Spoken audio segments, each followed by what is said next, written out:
can you see my screen? Yes. Yes. Yes. You can? Yes. Okay, perfect. Now let's mute. I continue. I wanted to confirm that you are seeing what I'm projecting. Okay, so today, what we discussed last week, we had our first lecture where we discussed the history of computers. We looked at, and that was our first topic. Secondly, we looked at computer hardware. And today, as I promised, we are going to go ahead and look at computer software. So that's what I'll be discussing today. This lecture is recorded. So you'll be able to get the recording together with the PowerPoint presentation. Welcome to the lecture. So these are the topics we are going to cover in this computer software.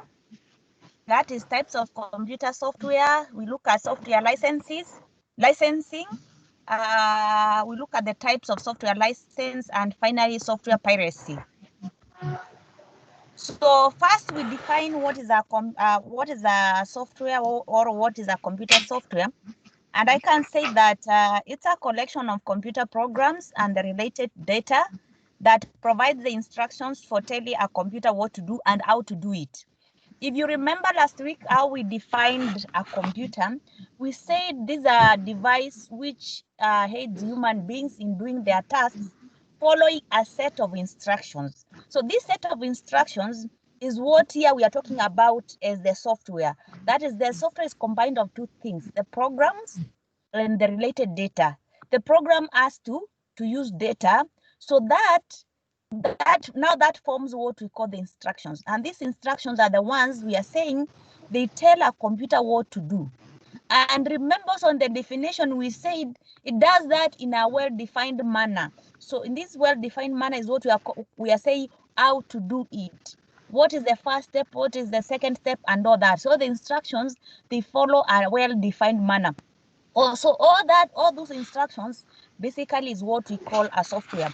Another definition of a software is a set of programs which is designed to perform a well-defined function, as I've explained. And when we talk of a program, it's a sequence of instructions written to solve a particular problem. So a software is not something just to do anything. It's supposed to solve a particular problem or to help you undertake a particular task. And you can see what is coming out here is that these instructions are well defined. They are sequential. That is, they follow one step after the other.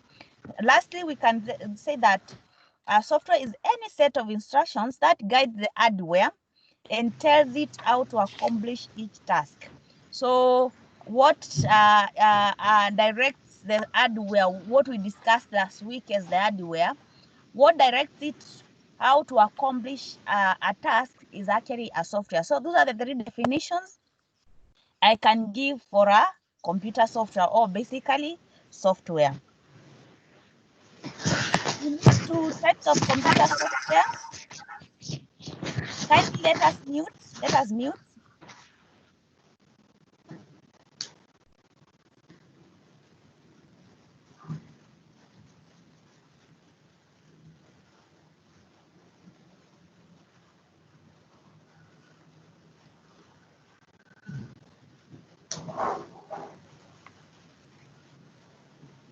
Sorry, there are some people who are still in the lobby. I have to be admitting them one at a time. So whenever I pause, try to bring on board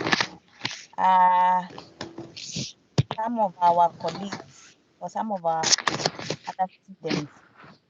You can still see my screen.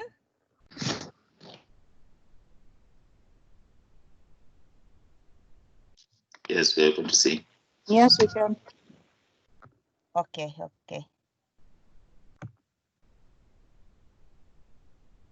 On my side, it has disappeared. Let me get it. Sorry.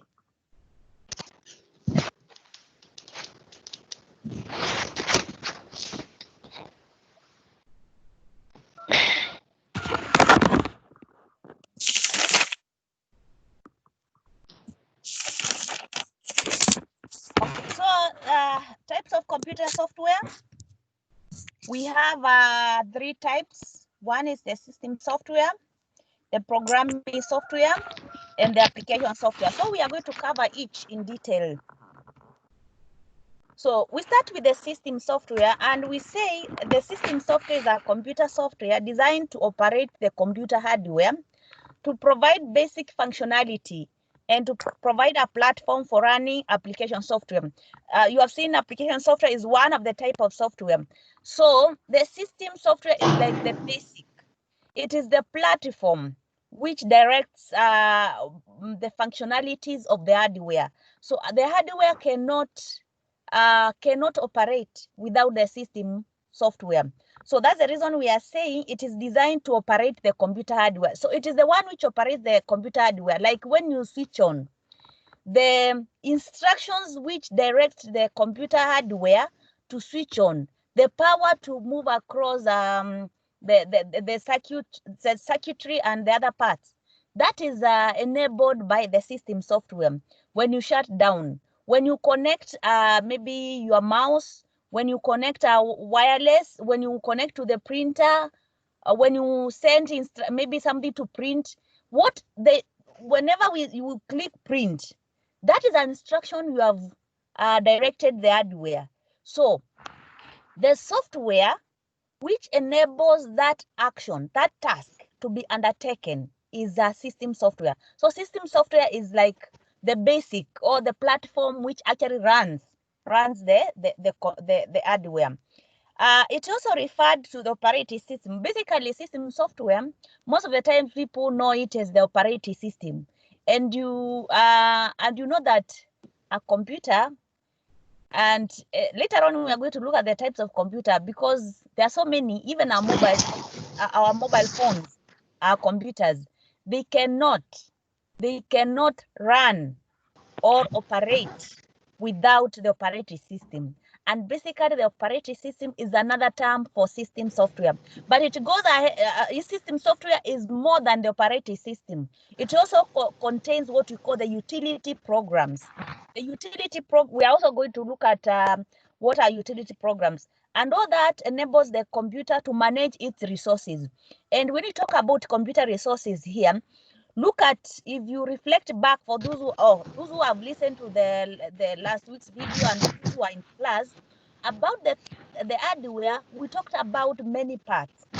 We have the memory, we have the CPU, or the central processing unit. We have the peripherals, that is the input and the output devices. That is what we call computer resources. So these operating systems actually manage these resources, because all these are parts which are attached to the computer, and which make up a computer, and they have to operate as a system. So the operating system, or what we call the system software, is the one which manages these resources so that they work together to make a complete, or to make the computer work maximally. So the system software we also say it's a collection of programs designed to operate, control, and extend the processing capabilities of the computer itself. And actually, system software is prepared by the computer manufacturers. So when you buy a computer, when you buy a phone, when you buy anything, any device which has that what we discussed last week, the processing capabilities, it comes together with the system software. So the system software, you don't buy it separate. You can buy it if maybe your computer crashes and many other things. But a computer comes already installed with a system software. So that one, it comes automatically when the manufacturer is manufacturing the computer. They know that they have to install the system software. System software also includes what we call the BIOS, the basic input-output system. That's what we call the full name of BIOS. And BIOS gets the computer system started. After you turn it on, and it also manages the data flow between the operating system and the attached devices. That's what I was explaining. Remember, when we're talking about system software, one, we have seen it includes the operating system, it includes the utility programs, and thirdly, it includes the BIOS. And the BIOS, as part of the system software, is the one which helps the computer system get started. Like when you switch it on, it also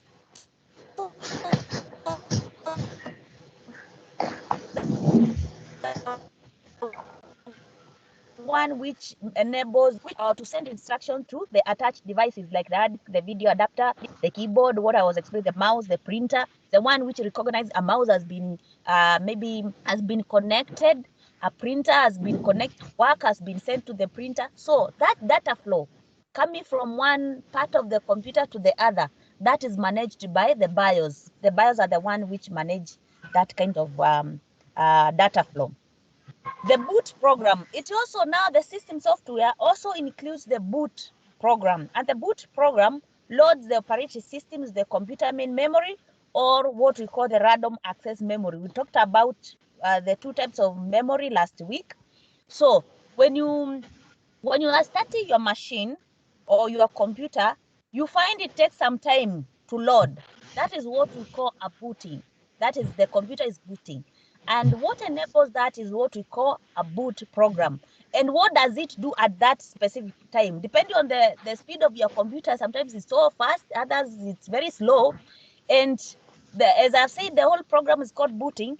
And what happens at that time is that the operating system, which is actually loaded on the RAM, it is now being, it's like being structured now. The computer needs to switch on or to start working. So that process is what we call the booting, and it's enabled by the boot program, which is part of the system software. And we also say that, somebody to mute, please, somebody to mute. System software also includes what we call system utilities, such as the disk fragmenter and the system restore. We are going to look at those. Sometimes you get to see this kind of a screen on your computer. So this is the screen. I took a screenshot of what we call the BIOS. That is when it is starting. That is, the BIOS are now trying to see, is the printer connected? Is the mouse connected? It's just checking itself whether the attached devices are working. When you switch on, is power flowing throughout all the parts? So it's like checking itself whether all the parts are functioning. So that is done by the BIOS program, or the basic input output system program. The disk defragmenter, this is the purpose for bringing this is like, when you buy your computer, it comes with what we call the drives, like the C drive, the D drive, and many. But that is like a house, one hall. But in that hall, you need to partition. You need to partition it so that you have a room maybe for the children, you have your main bedroom, and then other things. So that is actually what happens when you buy a computer. The disk is just like a hall, what we call the C drive. But you need now to partition, or to what we call to defragment this disk, so that you have specific areas whereby you are going to store your documents, and even your other application softwares, which you are going to see later. So the computer, the system software, comes with what we call a disk defragmenter, so that it helps you as the user to decide, how am I going to partition? How am I going to defragment this house of mine, this disk of mine? So that is enabled by the system software. The disk cleanup. The disk cleanup is actually, we have what we call apps, applications. Some things are already installed on the computer. They are not necessarily useful, and they are taking the computer disk space, and that makes it slow. So the system software comes already instructed that once a particular size, memory size of the computer has been consumed, it's important to alert the user that there need to be cleanup. There needs to be maybe some documents deleted. And that comes as part of the system software, where the disk can clean itself. And even mobile phones, you get sometimes alerted that some applications are too many. You need to, the duplicates, you need to clean it up. Same case to to computers. That's what happens. So that is part of the work of the system software, and it comes as part of its activities to clean or to alert you to start the process of cleanup. Why does it need to alert you? It needs to alert you because it might clean up. Cleanup is like delete. Clean some documents or some applications which are still useful. So that's the reason why it has to be initiated by the computer, but you confirm as the user, so that it cleans up the computer. Disk partition tool, it's also like what we were talking about, the disk defragmenter, and that's how it looks like. So when you talk about the system software, there are some what we call most prominent features. One, it is close to the computer or to the system. It is not close to the user. It more communicates to the, when I say it is close to the system, it's what I mean is that it communicates more to the computer hardware, more than how it communicates to the user.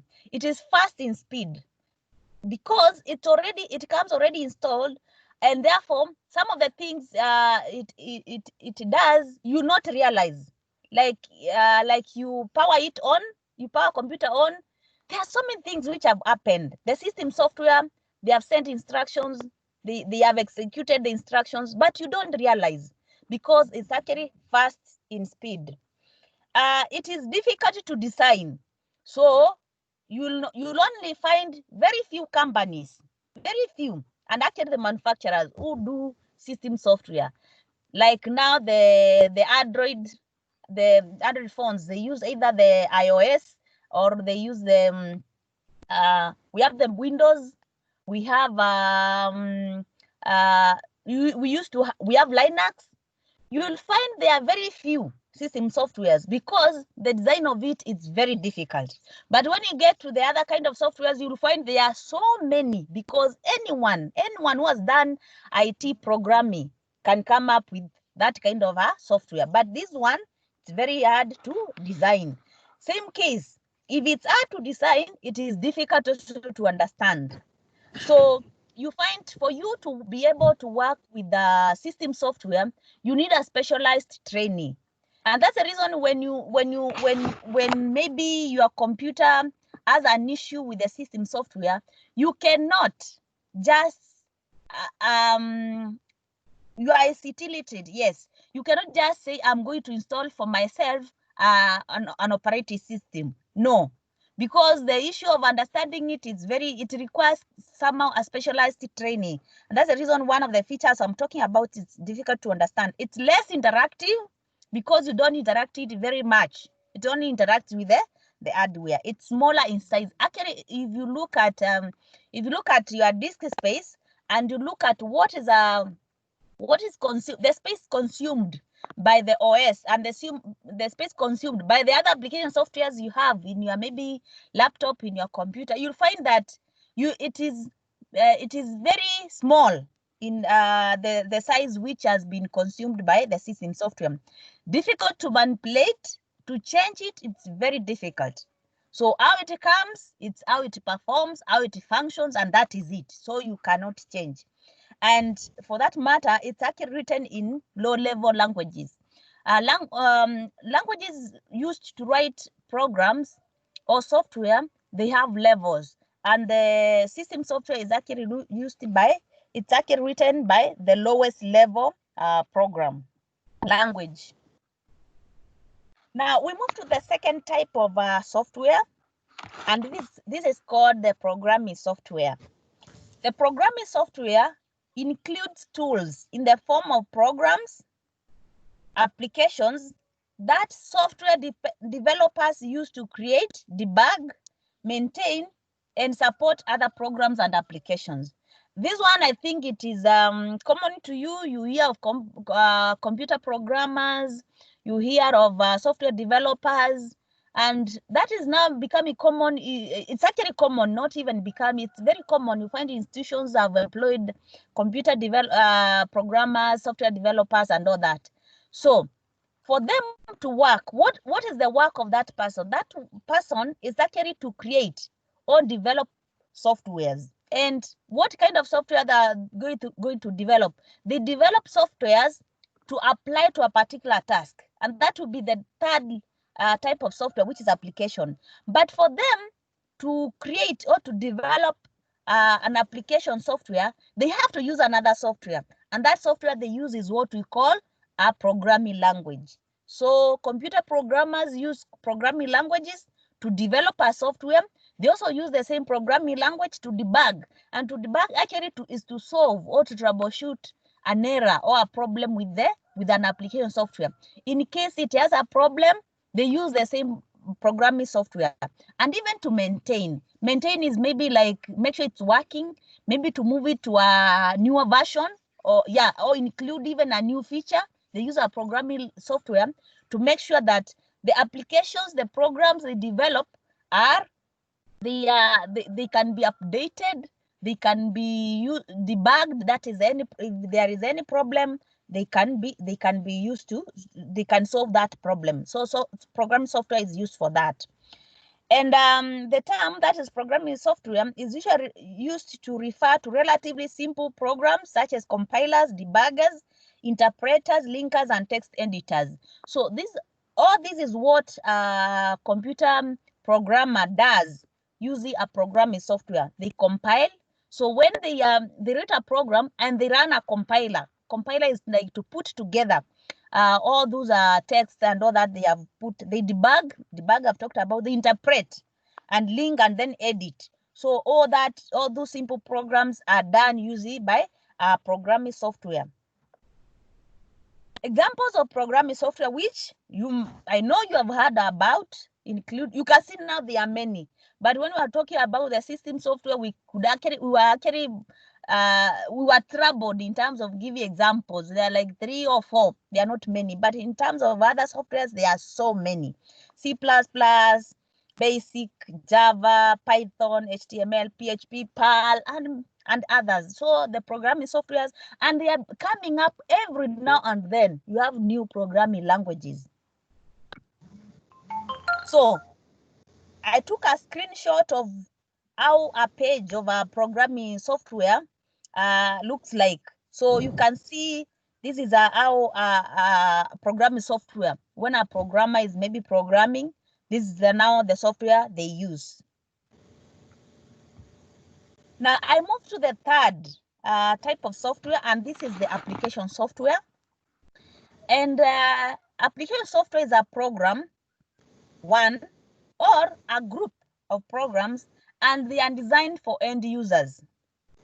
Compare that with the system. The system is a program designed for the hardware, but now application software is designed for the end user, or you as a person who is going to use the computer. They allow the end user to accomplish one or more specific non-computer related tasks. Non-computer related task is what I mean by that is it is not computer, one part of the computer, a task between one part of the computer with the another, like printer and the computer, like CPU and the memory. That is computer related. But when you talk about non-computer related, it's the computer and an external party like a user. So they allow end users to accomplish those tasks. Application software products are designed to satisfy a particular need of a particular environment. A question? Kwa nini? Mimi nimepimwa, wewe umepimwa? Let them switch off their mics, please. Let them switch off their Hello. mics. Mute. Kindly mute your... Pole. Takutembelea uko pale chini. Ino kufika huko ni ngumu. Nipata time nitatembea. Who is that? Onesmus. Chini nitatembea. Onesmus. Yes, yes. Me, I'm muted. You are mute. No, we can hear There's somebody you. else. There's somebody else. Somebody else. Who is that? Can let us mute? Let us mute so that we don't get distracted. And you remember, by the way, if you, whatever is happening is being recorded. So when I send this recording, you'll hear those stories and they'll be there forever. So please let us mute. So I was saying, application softwares are designed to satisfy a particular need in a particular environment. So you have a problem you want to undertake. So it's only an application software which can be used for that. So it's applicable in a particular environment. So like in a shop, in a supermarket, in your health center, in a hospital, in a university. So a particular environment and for a particular need. So even in a university, you'll find maybe in the library there's a software, in finance there's a software for that. So designed to satisfy a particular need in a particular environment. All computer applications are prepared in the computer lab. So application softwares actually they are programmed by a computer programmer.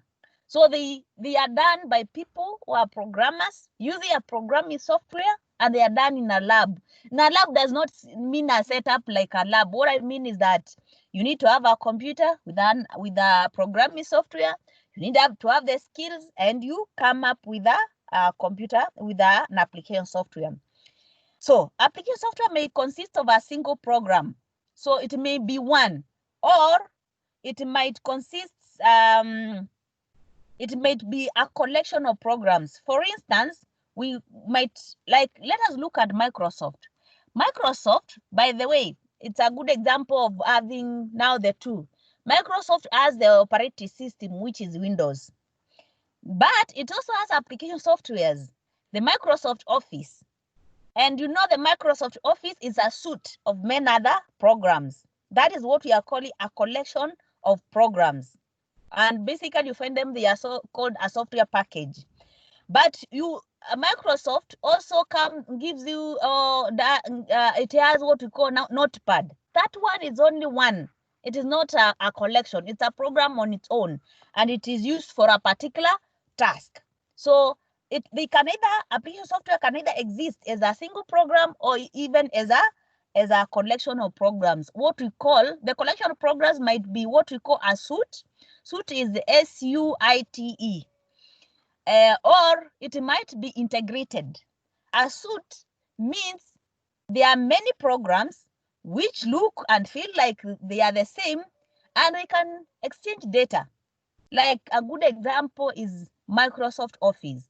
If you know how to operate, or if you know how to use Microsoft Word, and you are introduced to Microsoft Excel, the feel and the look is the same.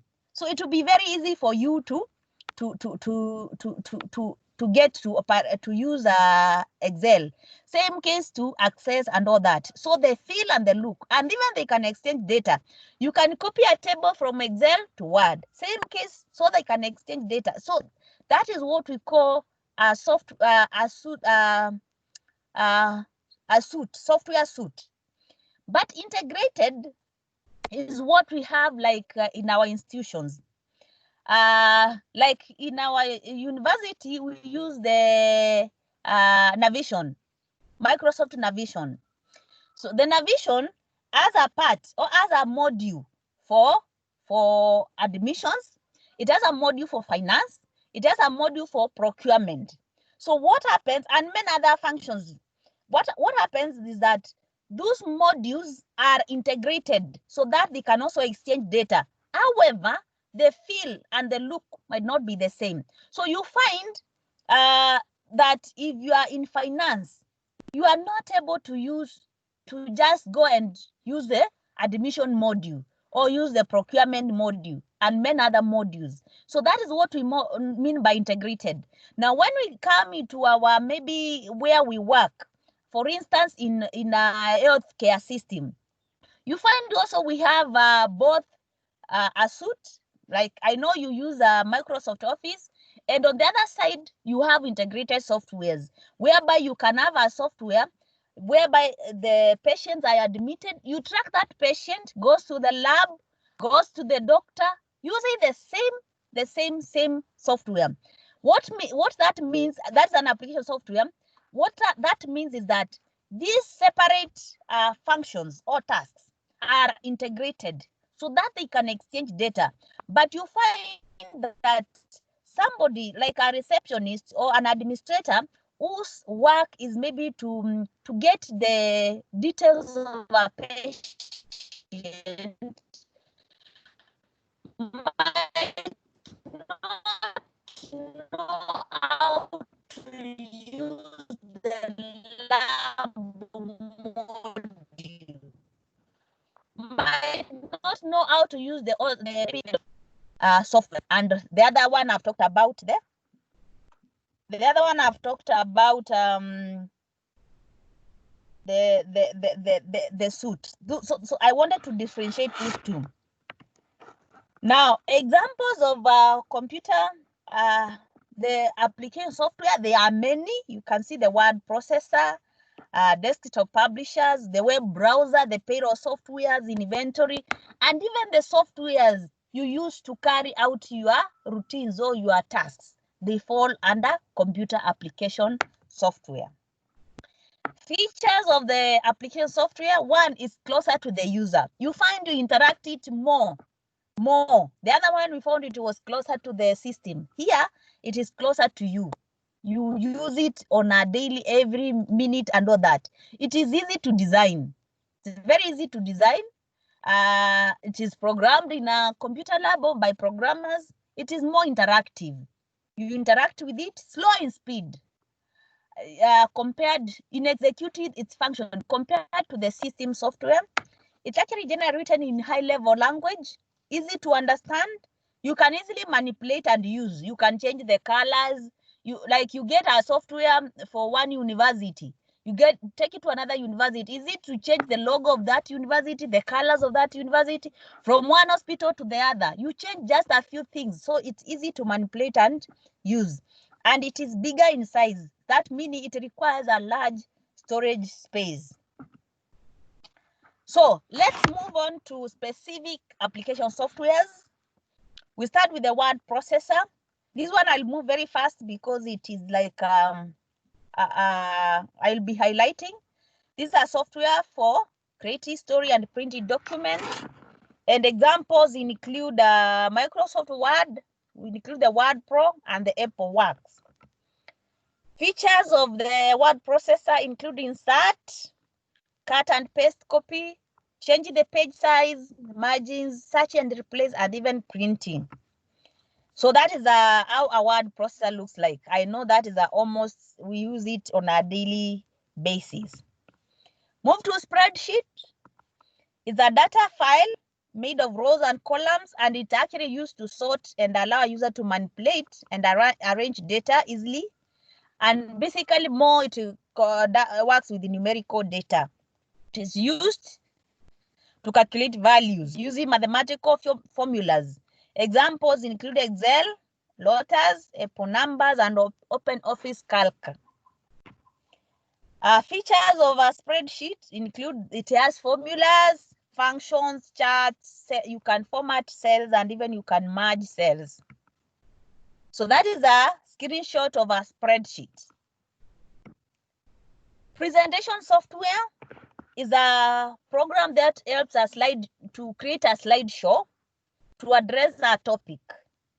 And they actually used, you find like what I'm using now in class to discuss a topic, to teach. I'm using a presentation software.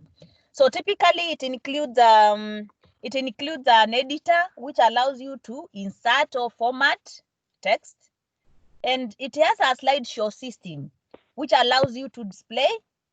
It allows you to display the content.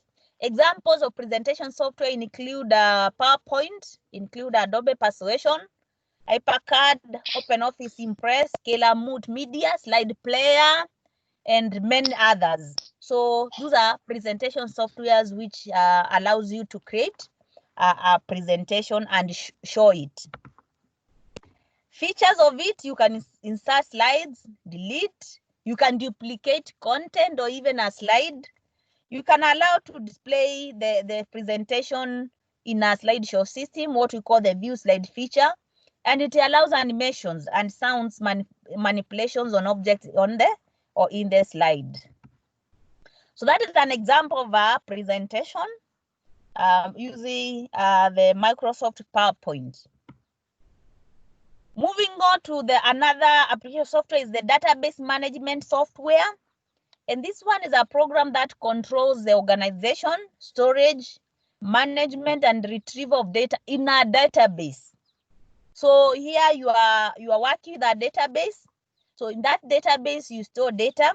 So this database management system allows you to control how you organize the data, how it is stored, how it is retrieved, and all that. So also in what we call, basically you hear people talking about a DBMS, or they ask you, what DBMS are you using? So they're actually asking what kind of database software are you using?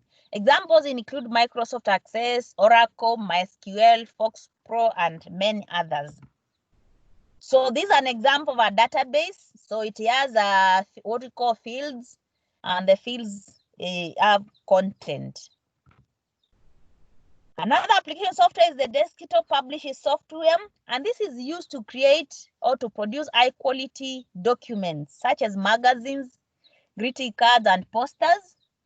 And our desktop publish software allows you to use different typefaces. So you can have very beautiful or colorful kind of writings and all that. You specify margins, so you can reduce the margins. And this is a software which allows you to make brochures, like which are foldable and all that. And as we discuss these softwares, this is where we are going. At the end of today's lecture, we are going to have our first assignment. So as we discuss these softwares, at the back of your mind, it is good to be asking yourself, these softwares I'm being told that they are used for 1, 2, 3, 4. So how can I use them in my work? How can I put them into practice in my work? So that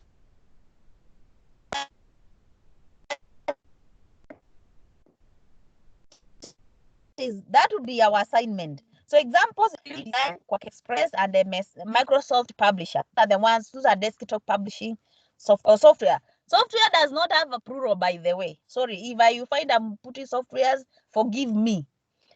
So this is an example of a screenshot of a publication using a desktop publishing software. Another application software is a web browser. The web browser is an application software which allows you to locate and display web pages. So when you are browsing, when you are searching, actually what enables you to do that is a software called a web browser. Examples include Internet Explorer, Mozilla, Opera, Google Chrome, Safari, and many others.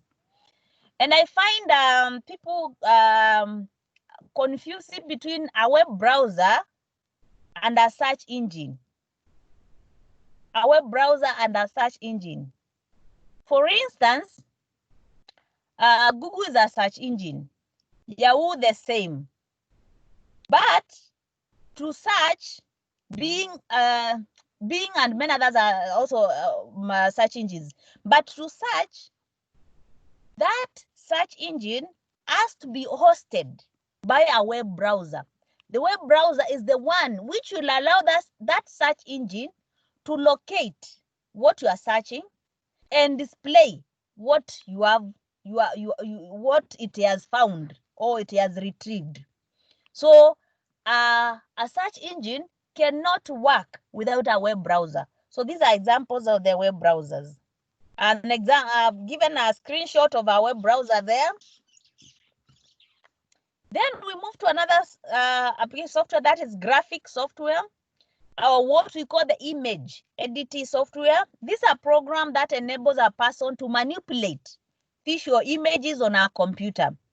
So that is a graphic software enables you to work with visual images. Like you take photos, you want the photos to be, you want to edit, or you want to change the background, or you want to embed. If it's a photo, you want to embed text.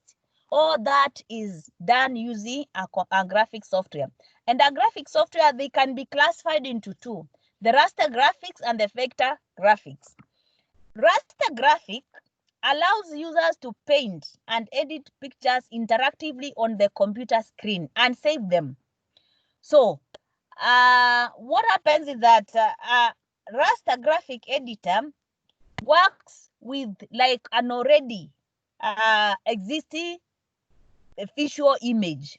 Like you take a photo, you take the photo and you want maybe to crop, you want to edit, you want to change the lighting, you want to change the background and all that. An application, the graphic software which enables you to do that is a raster graphics editor. So you are able to select a region for editing, you draw lines, you add typed letters, and convert image formats. Examples of what we call the raster graphics editor include the Adobe Photoshop, the iPhoto, and GIMP. These ones you find already, like the screenshot I've shown there, the photo exists, or the picture, the image exists. But maybe you are not happy with the features, how it looks like, so you want to edit. That's the reason why it is called an editor. So a raster graphics editor allows you to put that, or to edit, or to manipulate the photo. But a vector, it's a drawing software, and this is now which enables us, and also those cartoonists, people who are good in drawing, they use a vector graphic editor. So this allows users to compose and edit vector graphics images interactively on a computer. So you put logos, they are used to maybe to design logos of an institution, cartoons, clip art, and even technical illustrations, like the people do maybe architectural drawings and many other things, or flow charting, diagramming, and all that. So they use a vector graphic editor. So the difference is just not the technical, forget about the technical bit, is that if I have a photo, if I have an image, an already existing image, and maybe I want to change some features of that image, so I will use a raster graphic software. But if I want to design, to draw somebody, or maybe I have a photo and I want to draw it myself, I want to draw it, I'll use a vector graphic editor. So that is the difference.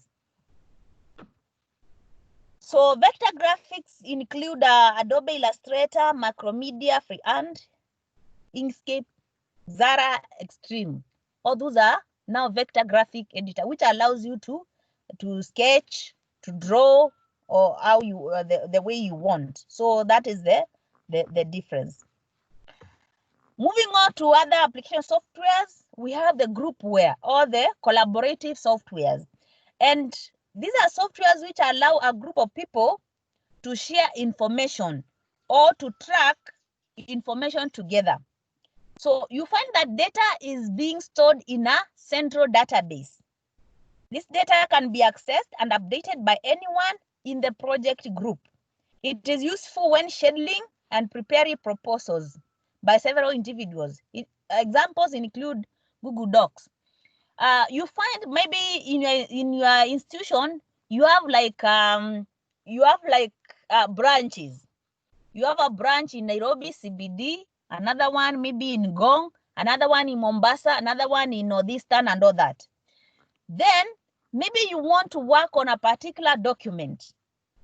So this document, maybe you want to share data in terms of how many patients were seen in Northeastern, Mombasa. You want to combine how many patients were seen by XYZ hospital, and maybe you don't need to travel there. What you can do is use a collaborative software so that the people in Mombasa, they put their data, Northeastern put, and you yourself, who is Nairobi, who is in Mombasa, who is Northeastern, can see what is coming from whichever location. So you are collaborating, you are working as a group.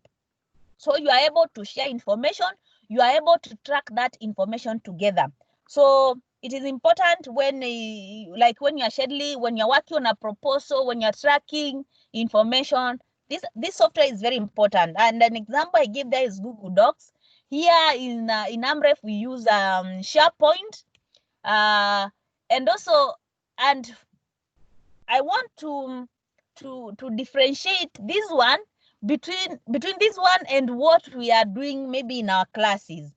Like whenever I finish my presentation, I'll send you I send you the notes. Like I saw somebody in, is it BSN now? BSM was asking whether she saw I don't know whether he was he or she, the video, but he did not see the notes.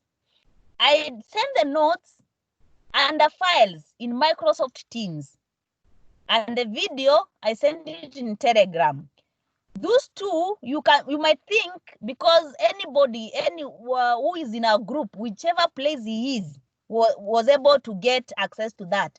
But that is not a collaborative software, because you do not have the powers to, or the privileges to edit or to add to those. So you just receive the way they are. So it is not a collaborative software.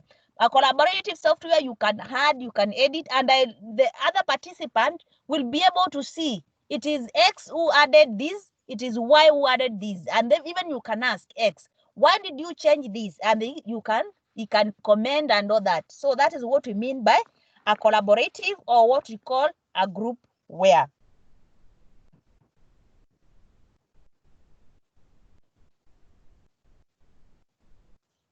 As a type of an application, and this is used to record and process accounting transactions within a functional. So it has accounts payable, accounts receivable, payroll, and even trial balances and many others. So it functions as an accounting information system. So you also, accounting system is an example of an application software. Features will include all this: billing, purchase order, bookkeeping. You all find all these in an accounting software. Examples of them, you find Microsoft Money, Sage, and many other software, accounting softwares we are using in our institutions. So those are a few of the application softwares I've discussed, but there are many other examples which you come across, and they are being developed every now and then. Sound editors, educational softwares. Now, actually, educational softwares now is what I can say. It's what people are thinking. The programmers, every now and then, they are coming up with educational softwares so that they can help schools and learning institutions maneuver around this pandemic, so that they can continue their work. Email client includes like what we are using for our emails, Yahoo, Gmail, Outlook. Those are softwares specifically for email client, electronic media, and many other application softwares which are coming in every now and then. And you'll find that these softwares are designed for a particular purpose or particular need in a particular environment. So that is all for application software. I want to move on to software licensing. And what we mean by software licensing is that it's a legal instrument by way of a contract law governing the usage or redistribution of software. Software is copyrighted. What we mean by copyrighted is that software falls under what we call intellectual property law, or it is governed by intellectual property law. It is the output of someone's intellect. Someone sat down, thought about it, put his intellect or his mind into it, and programmed to come up with a software. And therefore, to protect that person. There are laws in Kenya and even in the world which protect that output of that intellectual output. So whenever you get a software, it is very important to know that that software is governed in terms of its usage, in terms of its redistribution. It is governed by a law.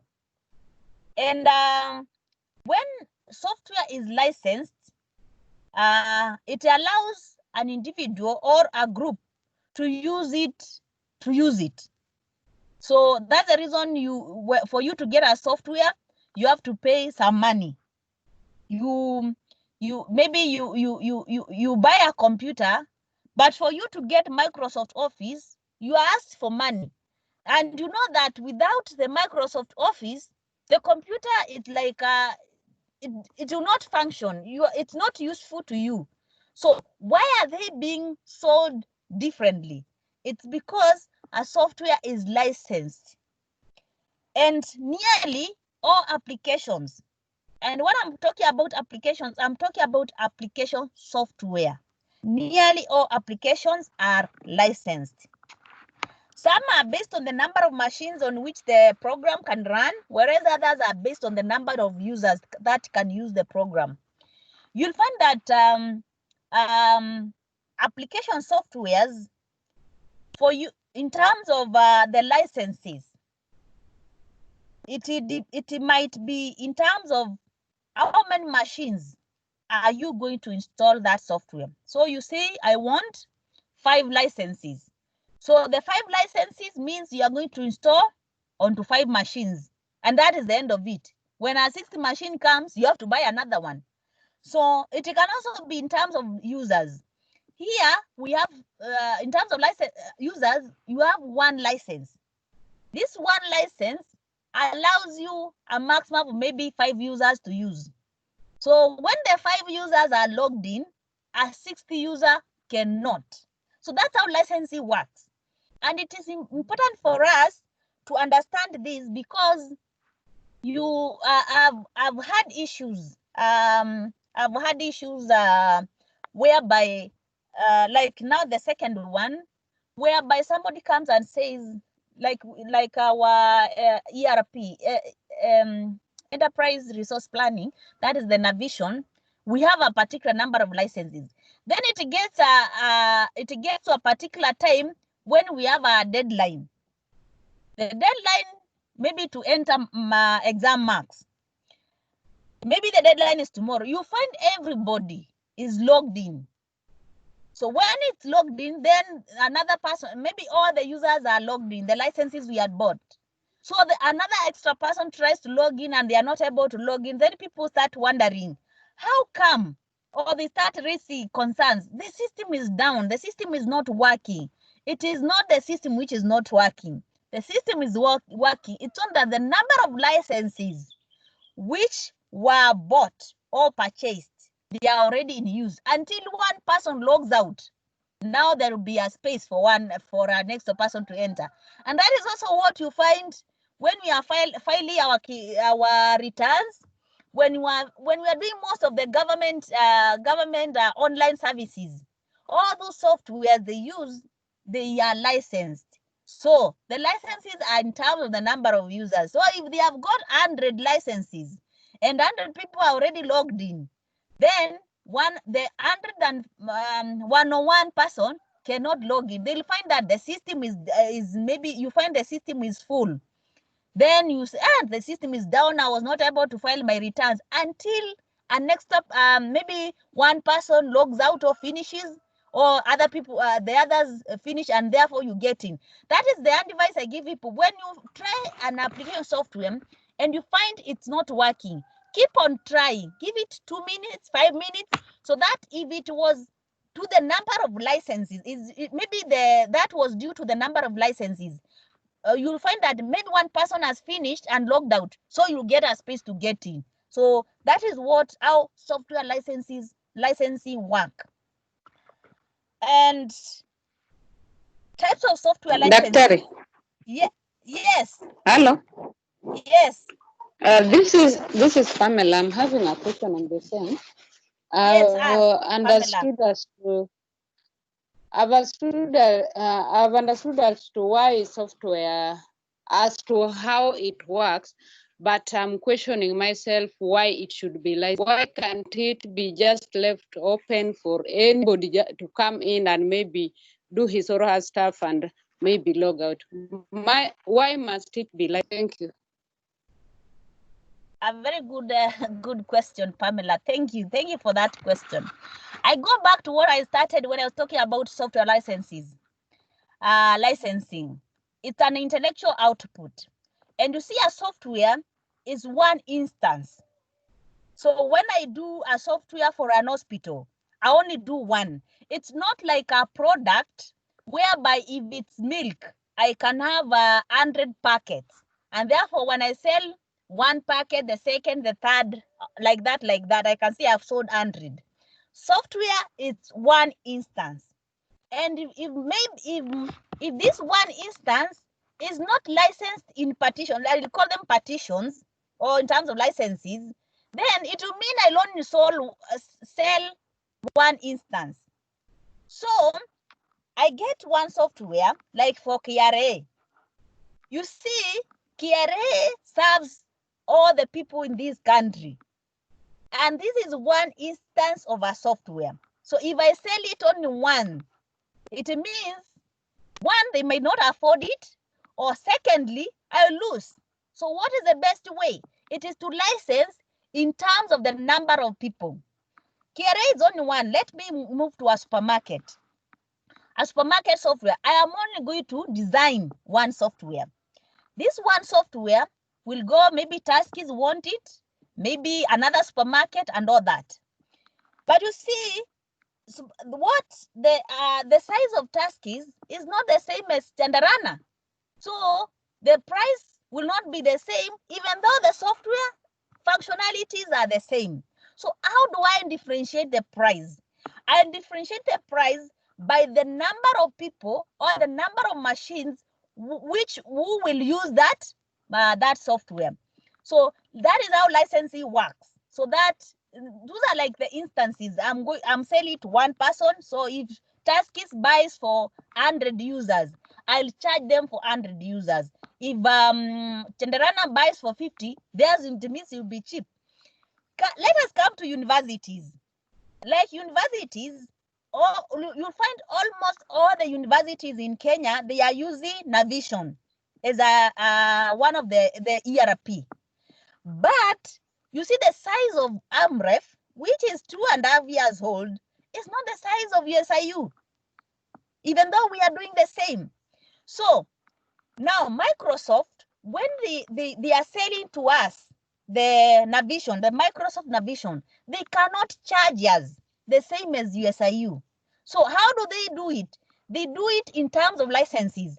USIU requires more licenses than AMU, and therefore AMU will pay less. We can give them maybe 100 licenses, and the USIU give them 500 licenses. That is how licensing works, and it is used to enable actually to allow the ability of a software to be sold in instances.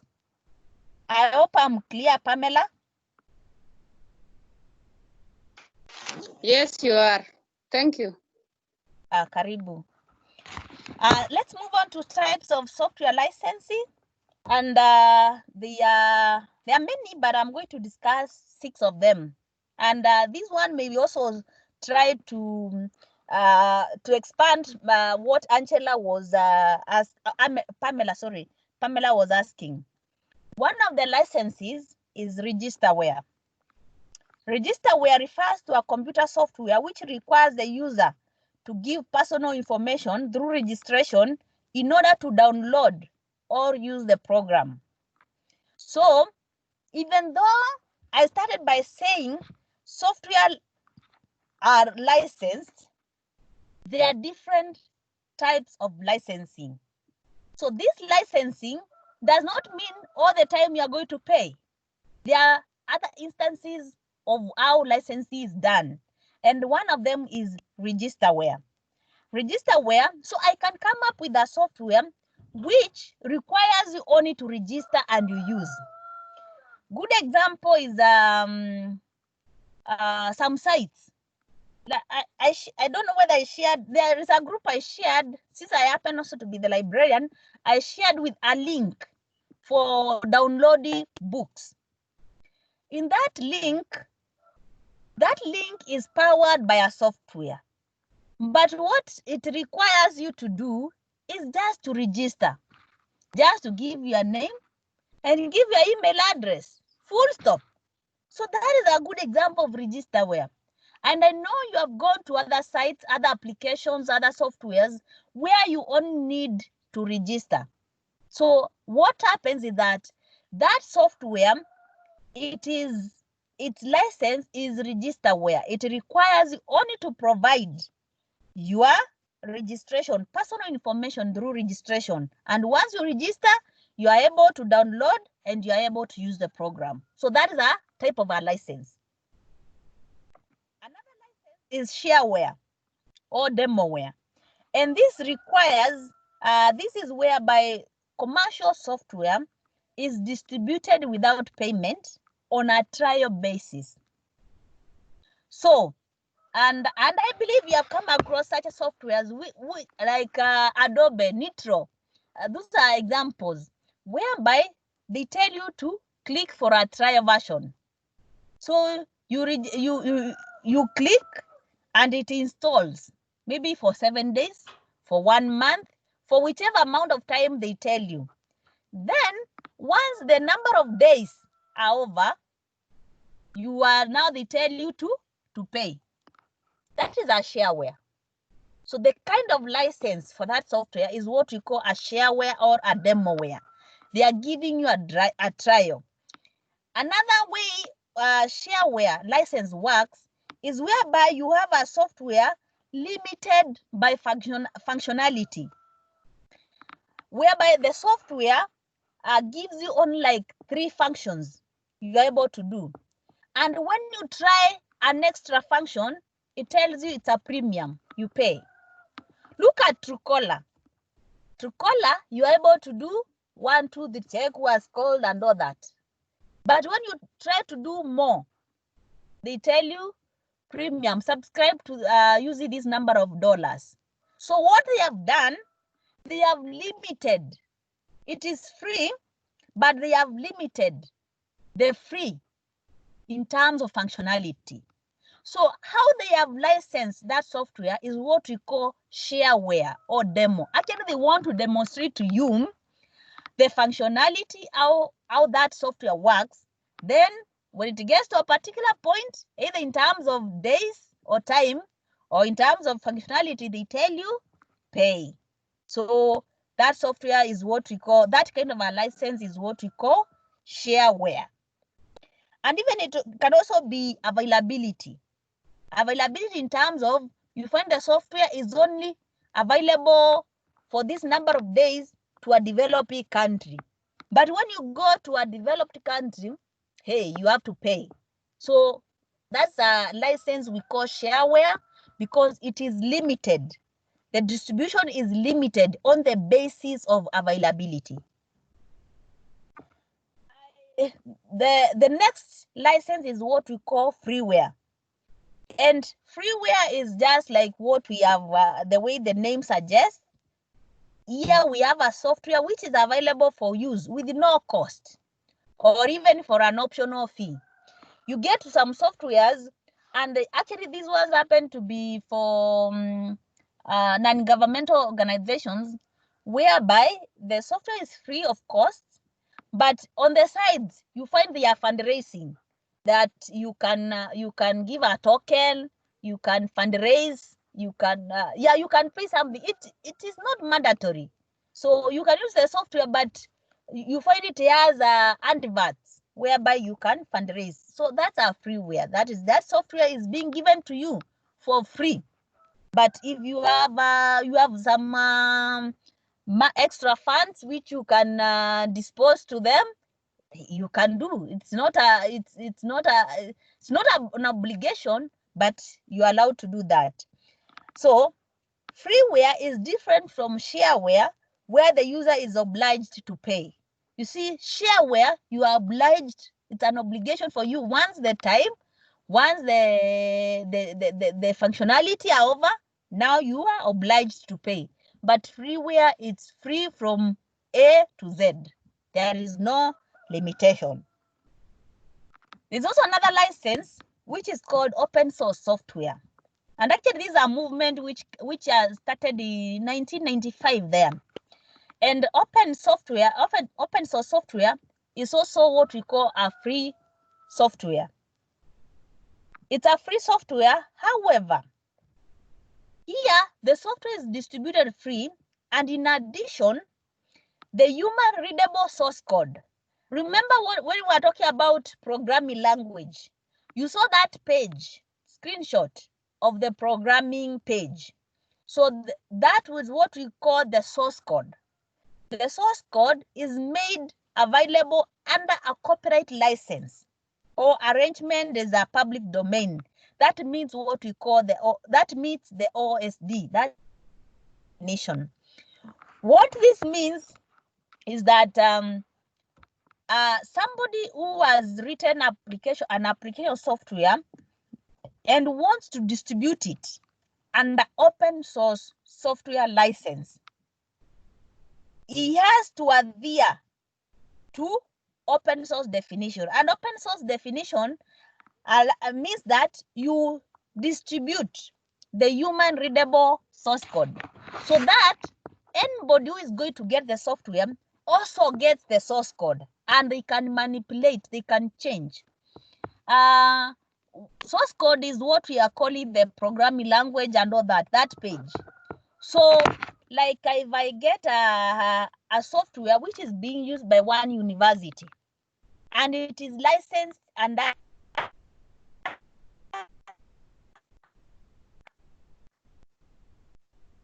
open source license, I bring the software and in addition I have the source code. So if I have the programming skills, I'll just go to the source code and change the name of the other university. I change the colors and I'm able to come up with a software for AMREF using the software for another university. So that is because I was able to get what we are calling the human readable source code. The source code is where you are writing those the codes, the programming codes. So if I'm able to know how to write those codes, I can manipulate, I can change and come up with a software for another institution. Now, that is different from a software which is to be sold, especially what we call proprietary softwares. Proprietary softwares, they lock the source code. So when you buy the software, you are not able to see the source code, meaning you cannot change. You cannot change the software. So it's on the manufacturer or the programmer who can change. And that is the reason why they are selling it, that if another institution wants, they have to go to them so that they change it for them and they are sold their instance. But an open source, it's available for anyone. Now, a good example is like in Kenya, I've been involved in open source movement, and I've been pushing for libraries because I'm a librarian. I've been pushing for libraries to adopt open source softwares.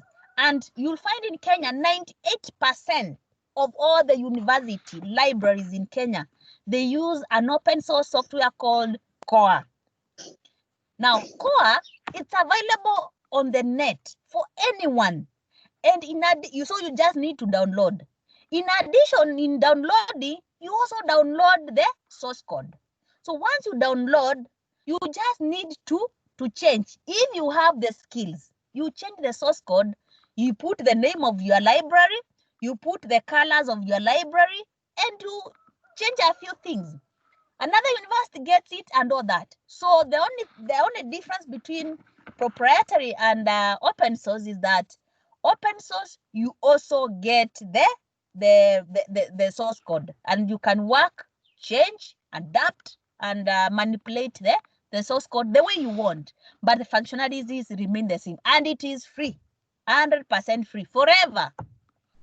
So this and that's what actually it was the next bullet. This permits users to use, change, and improve the software and to redistribute it in a modified or unmodified form. What happens with the open source software licensee is that once you change and you improve, you find that what was existing lacked this functionality, and you had it. Once you had that functionality, you release that new now version of the software to all the users. They call it community, so that they can get an improved version. So open source softwares are run by communities. People who are there to maybe to outcompete themselves, that I'm the one who came up with this functionality.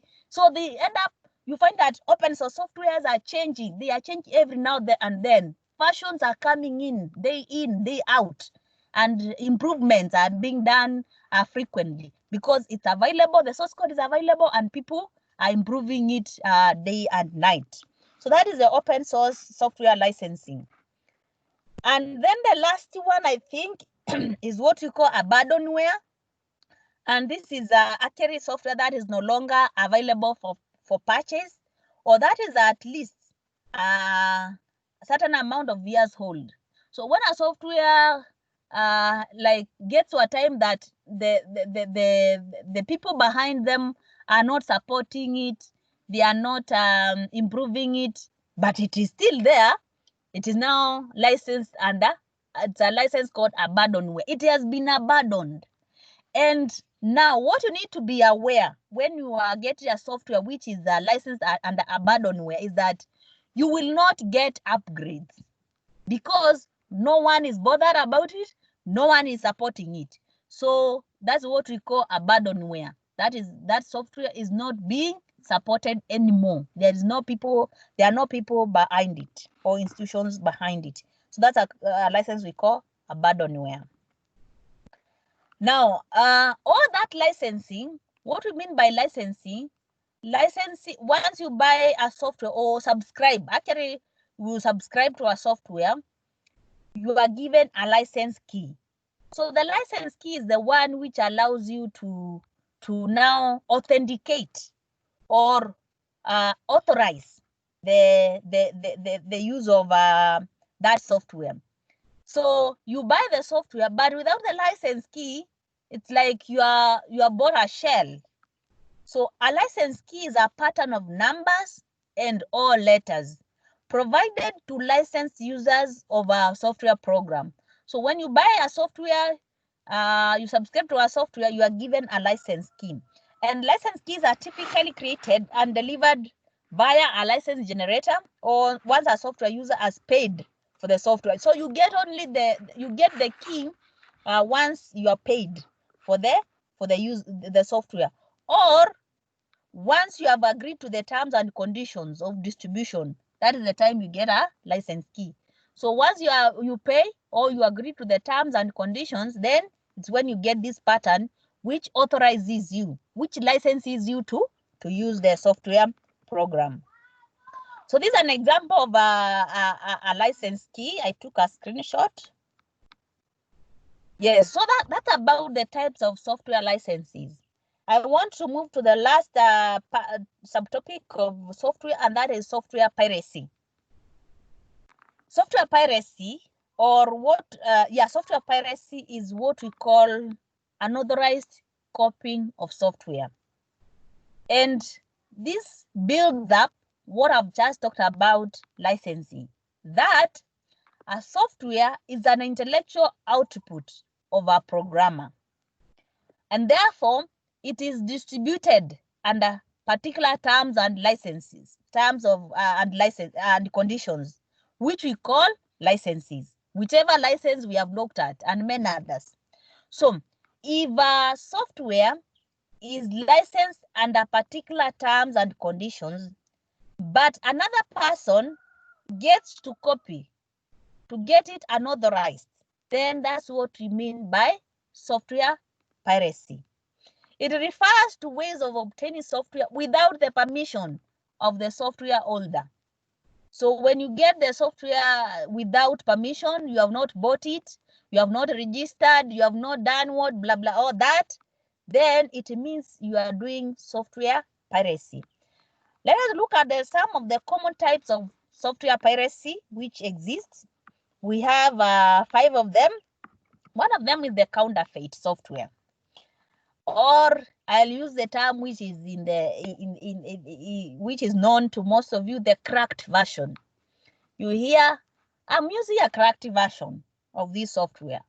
What actually you are doing is that it's a counterfeit software.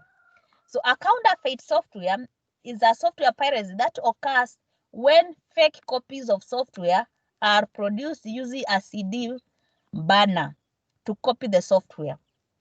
And you know that even the copyright law does not allow this.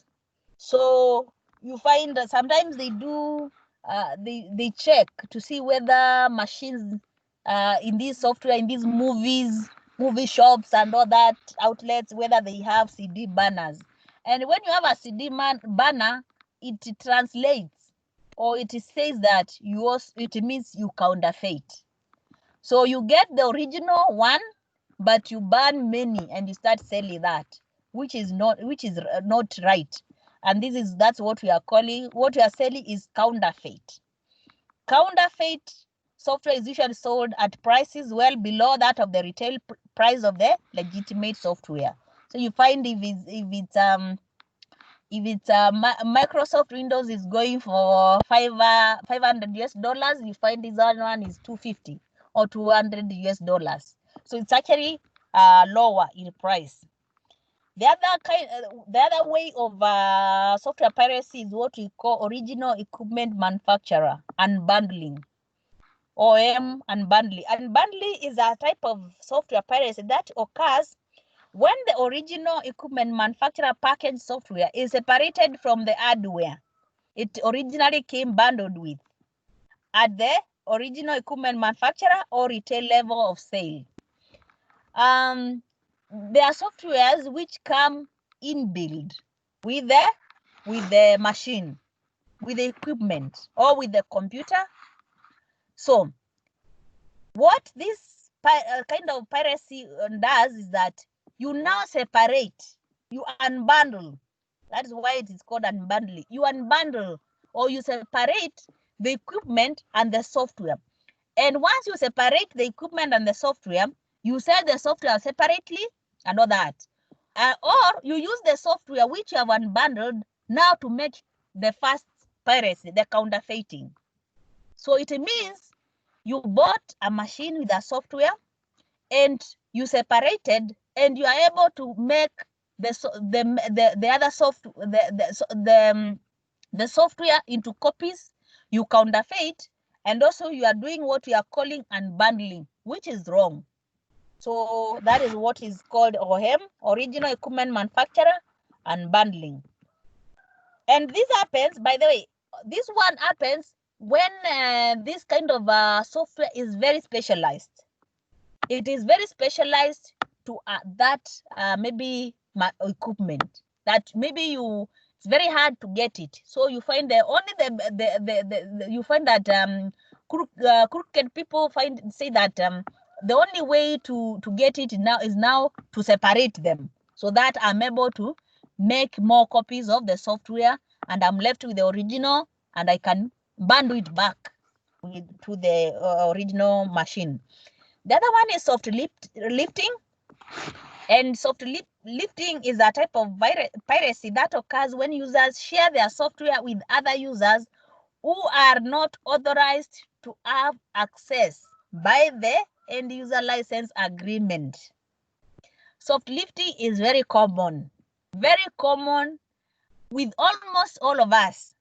You find we have a software in our institution, for instance, AMREF, and this software is only licensed to be used by AMREF staff, by AMREF students.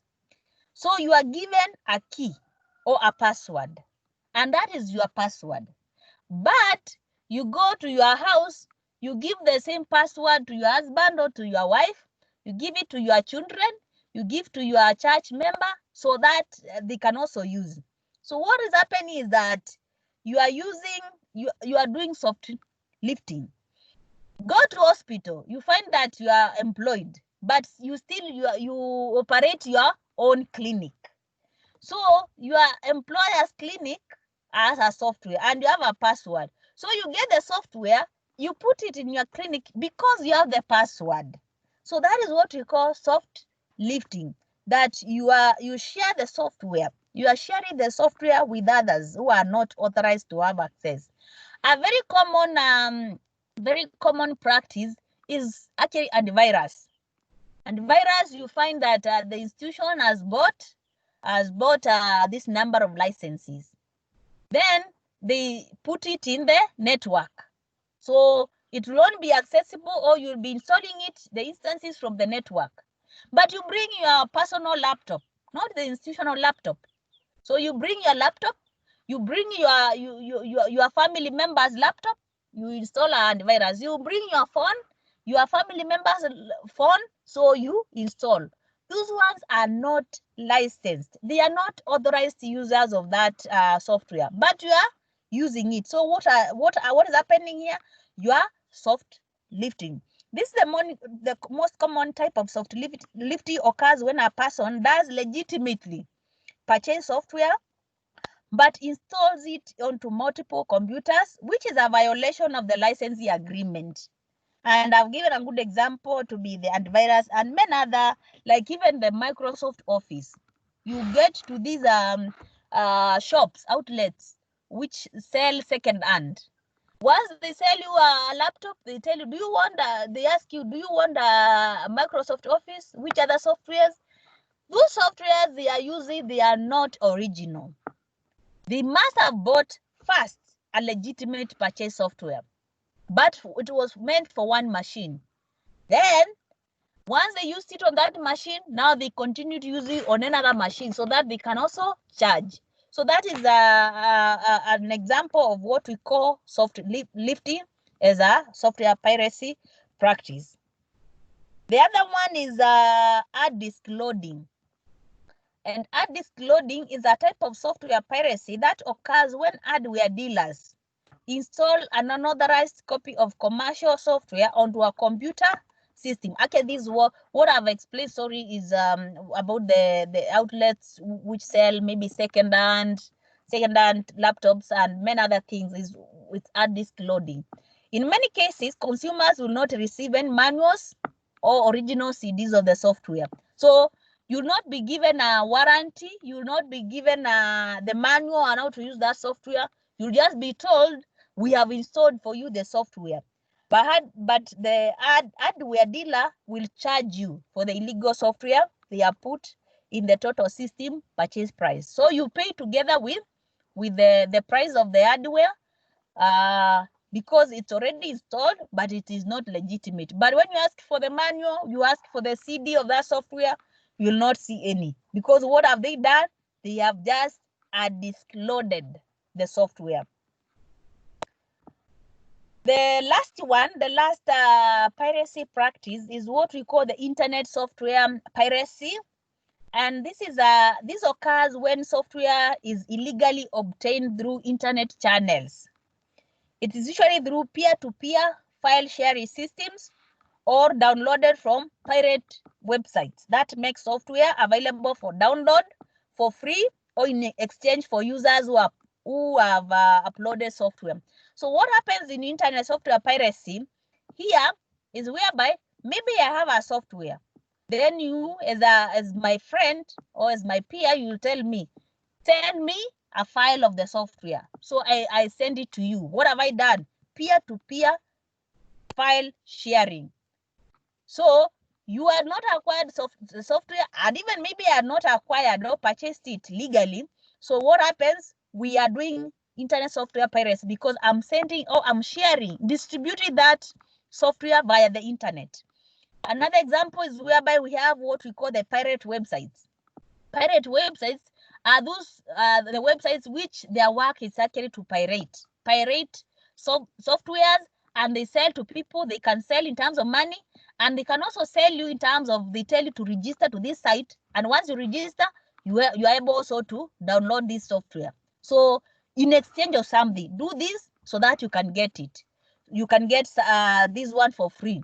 So that is what we call internet software piracy. This one happens via the internet. That's the reason it's called an internet software piracy. It's happening via the internet, either by sharing or sending, or by subscribing or uploading or downloading a software for free or in exchange of something you are required to do. So those are the software piracy instances, how it happens, and it is very important for us to be aware and not to be involved in them. Let us do the right thing, because one, the person who came up with that software invested in terms of time, skills, knowledge, and even money to come up with that software, and it's an intellectual output. So let us respect it and do the right thing. Let us subscribe. Use if it's licensed for 2, let it be for 2 users, let it be for 2 machines, and let us acquire softwares legitimately. And we are going to cure this problem of software piracy. That marks the end of our second topic. Second topic. I've given there some reading materials. One is for computer hardware and software, and the other one is basically just for software. As I promised last week, I'll be, after the end of every topic, I'll be giving online resources for use or for further reading for each specific topic, because now we are curtailed in terms of visiting the library to get the physical books. But now we need to complement that. On the other side, we need to get books which are, or resources, not necessarily books, but whichever resources we have, but authenticated resources which are scholarly, so that which are online and we are able to access wherever and we refer back. Now, can you see my assignment?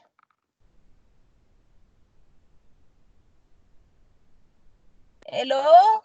Do I have participants? Yes, we can see. Yes, you can see. Yes, I can see. I still have participants. Now, I want you to choose any 5 application softwares. Maybe the ones we have discussed, maybe what you have been using in your office or which you know about, and we'll just explain 5, at least 5 uses in your work environment. Even if you're not working, you put yourself, if I was working, I would use this software to do 1, 2, 3, 5 uses each application software. And that is our first cut. So you'll submit this within 2 weeks through an email which I'll be sharing. So you don't share it in our group. Since it's a cut, it is individual assignment. So you send it to an email I'll be providing, and I'll mark and give feedback in terms of what you have scored as cut 1. Any question?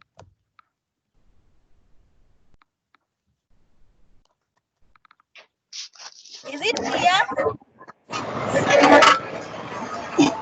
Yes. Okay, I have just a question. Yes.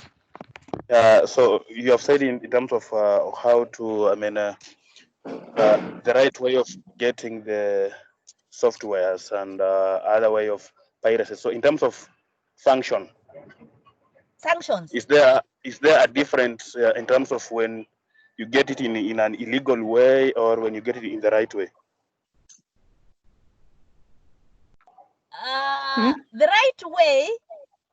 right way is when you purchase, what I was saying, you purchase, you subscribe, and you use it under following the terms and conditions. If you purchase a software, 1 license for 1 user, you use it for that. That is the right way.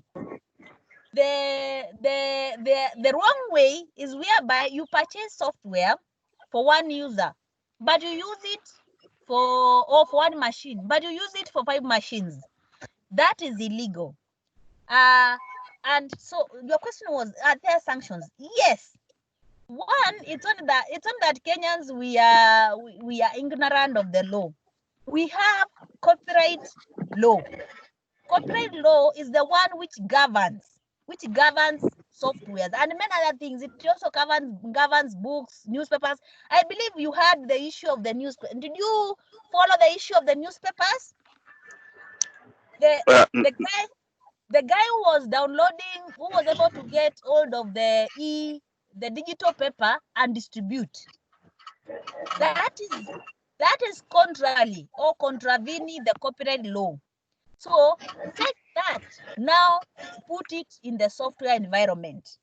You get hold of legitimately a copy of a book, but it is meant for you.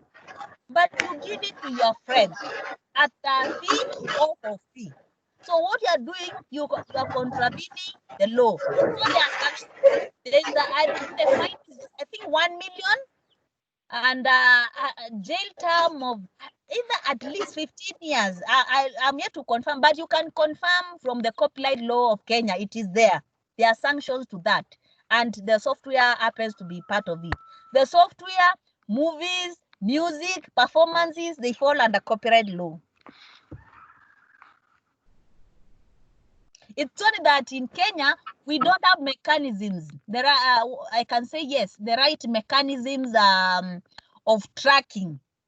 But I can give you an instance where I used to work in an institution whereby we were using, I didn't know, and you can, maybe you can try this in your using your, to see whether your software is right.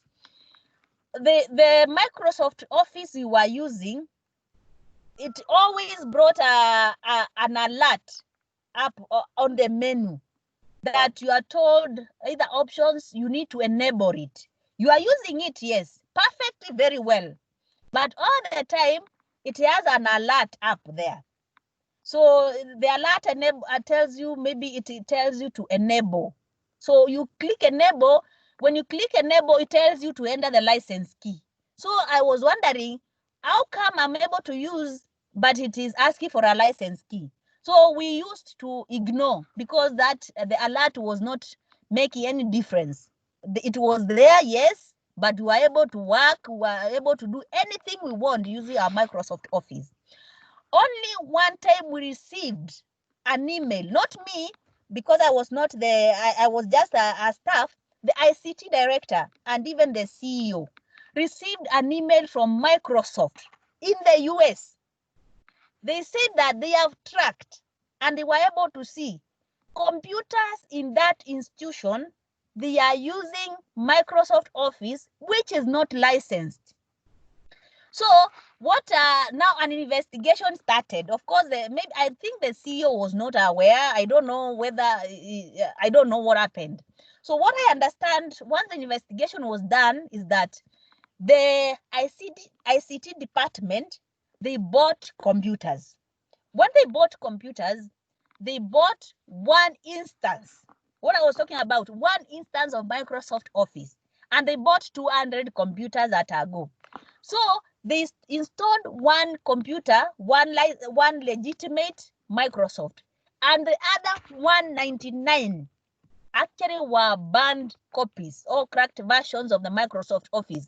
And therefore, those computers, all the 199, were using illegal copies of Microsoft. And that's the reason they were showing us that enable button, even though the Microsoft Office was working. So how was Microsoft, the company, able to notice this? When the computers are connected to the internet, when the computer, if you can manage it if you are not connected to the internet, but when the computers are connected to the internet, Microsoft is able to track the computers which are using genuine Microsoft Office and the computers which are using illegitimate Microsoft Office. And therefore, once they get an instance from one institution, they track the IP address, the internet protocol address. So the internet protocol address directs them, which is that institution. That institution is in Kenya. You see, internet IP addresses are assigned according to a country and to an institution. So they are able to see this is coming from Kenya, get to Kenya, track it down to that institution. And therefore, they get the CEO, they write, and the CEO found out it is true. You know, procurement problems in most of the institutions, that they bought only one instance of Microsoft Office, and that instance was being used for 200 computers.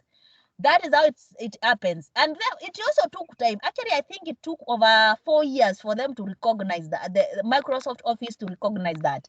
So what I understand is that Microsoft gets, once the computers are connected to the internet, they get alerts. They get alerts. And maybe they get so many that tracking all of them, you might find you have used the computer for 5 years and now it is your time to be tracked. Then you're asking, how come I've used this software for 5 years and I'm being asked now? They get so many instances. So you are tracked, especially if you are connected to the internet. So what is the best thing? Just do it the right way. That is my advice. Thank you. Another question?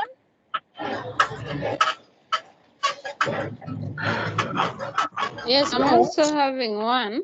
Yes. Hello? Yes, I'm yes, I can hear asking, you. my question is on the groupware or the collaborative software. Yes. I'm interested in knowing whether this is the same software being used by IBC during election polls to maybe relay results from to the tallying center and finally to the headquarters. Thank you. Thank you. No, it is not the same. It is not the same software, because what I was talking about, collaborative groupware or collaborative software, it allows you, anyone who is within the group, to edit. And you see, if IBC was to allow that, it means I'm the presiding officer in station X. So if I send my results, another presiding officer in station Y can edit my results. So that is how collaborative software works. So collaborative software only works with people who are at par in terms of designation. Because if you allow somebody in your group who is maybe not at your level, they can either they can make wrong edits or manipulations.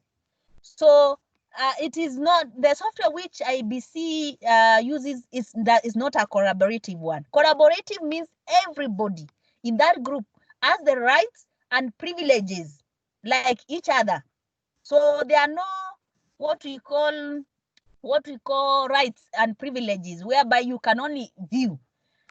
Collaborative, it is not, so IBC does not use a collaborative software. IBC, I don't know what kind of software they use, but I can investigate and maybe answer in our, which group are you in? Hello, the evening class. Which you see, I have so many groups: BSN, nursing, midwifery, physiotherapy, community health. Community health. Community you health. Are in community health. Yes. Yes, there's another name for softwares which receive. They receive documents. I think they are document management systems. And I think that's what IBC. They just receive the document the way it is. And once you receive, you only view. You cannot edit. But a collaborative software allows you to edit, to make changes and all that, to work on one document while you are remote. And when I was giving the example of maybe you are in Mombasa, another one is Nairobi, and the hint I've given you, for you to be in that group, there must be agreements in terms of do's and don'ts. If maybe you put somebody there who is out to sabotage you, they can make changes and you present the wrong data. that you are ready, I'm going to present this document. It is giving the opinions of Mombasa and Nairobi. And when you go, you find trash, data which is not does not make sense. So somebody maybe have sabotaged your work. So collaborative, you have to know who are the people who are in the group, and you know your objective, the goal of what you want to do. That is my advice in terms of groupware. Another use of a collaborative software is for assignments, by the way. I saw there is a, I think it is in, I don't know, either community or nursing, where they have been given a group assignment. Now, groupware or collaborative software would be very ideal. It is the right one for you at this time to do that assignment. You find one of you is in Nakuru, another one is in Western, another one is in Nairobi, another one is in Kitui. And we are in group 1. And we are tackling the same assignment. And we are supposed to submit the contributions to that or the responses to that assignment from the four of us. One, we cannot meet. So it means we have to do this assignment collaboratively. What happens, or what I don't think whether that's what you are doing, is maybe the person in Western is told to do, you are going to tackle part A, another one section, another section, you divide the work. That is not the right way. So my advice is, now that you are in this session and we are discussing groupware, all of you, the four of you, I'm just give you an example, get Gmail, because I saw some of you do not have Gmail accounts. Create a Gmail account, the four of you. So once you create the Gmail, you will see under one of the apps, the Google apps, I believe you know where they are. You'll see Google Docs. So under Google Docs, create a Word document. So when you create the Word document, one of you to do that, maybe the secretary, type the assignment and then share that assignment to the other 3. Now, what happens is that the other 3 will receive the same document as one document. That document is being held in one central database. So when, for instance, Penina starts answering the question, like I'm going to define what the assignment asks, I start typing. If the other guy in Western is logged in, he'll be able to see I'm typing and what I'm typing. The Nairobi person can as well start discussing the second part. So we are working on the same document while we are remotely. So at the end of it, we have one instance or one document, rather than you send your document, another person sends their document. So at the end of it, we have 4 documents. So we wonder who is now going to put together the document, and it has to flow. You see, but when you're working on the same document, it flows. I can correct on the other person as they type that. I don't think whether you are addressing the question as it should. You should focus on this. And even in Google Docs, you share reference materials.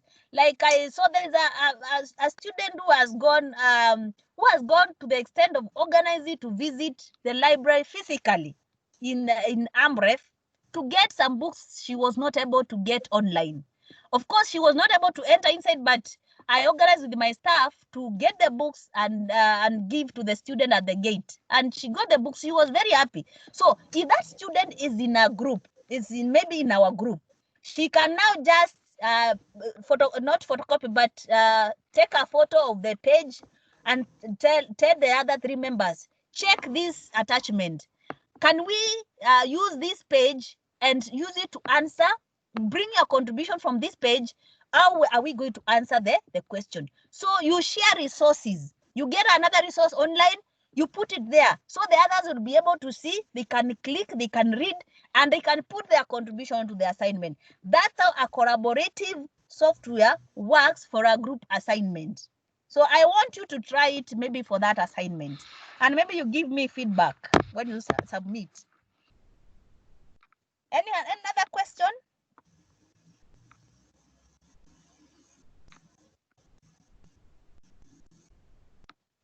Okay. If there is no other question, I wanted to. Okay, for me, it's not a question, eh? Yes. It's just a concern. Like, will you be able to get this recording or the notes? Because I managed to get in when you had reached. I mean, like I've been in only for 30 minutes. No problem. No problem.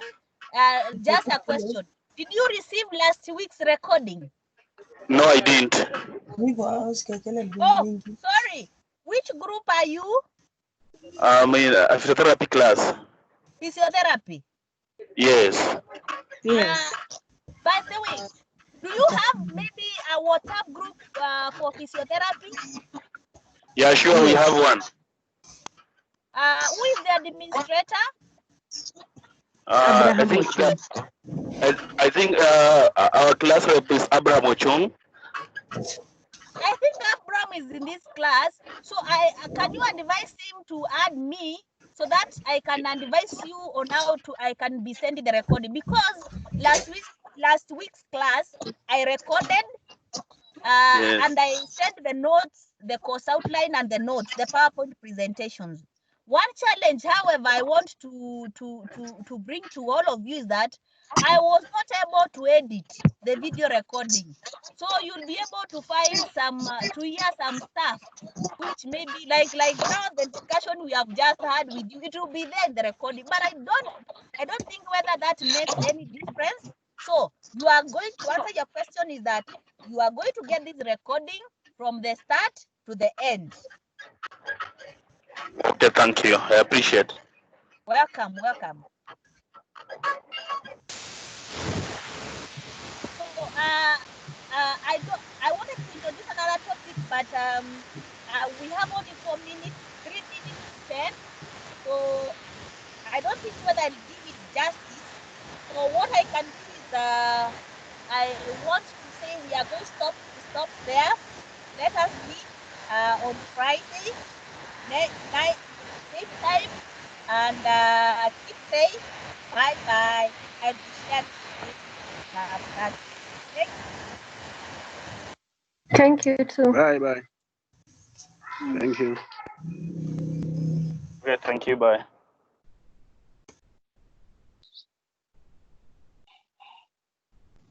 Thank you. Bye.